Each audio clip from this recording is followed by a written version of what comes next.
Қытаймен сауда жасап жүрген адамдарға бірінші очередь бару керек. Оптовиктерге бару керек.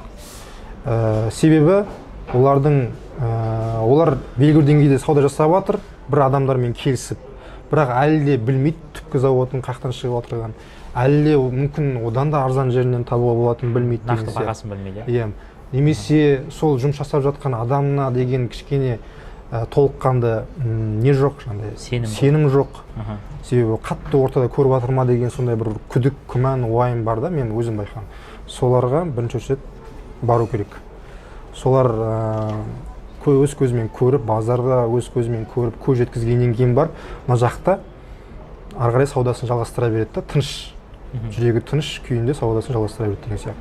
Мүмкін тағы да жақсы жерден, жақсы тиімді бағада сапасын тауып, сол алып жатқан тауарын ары қарай да пайдасы еселенуі мүмкін деген сияқты, мысалы көбеюі мүмкін деген сияқты.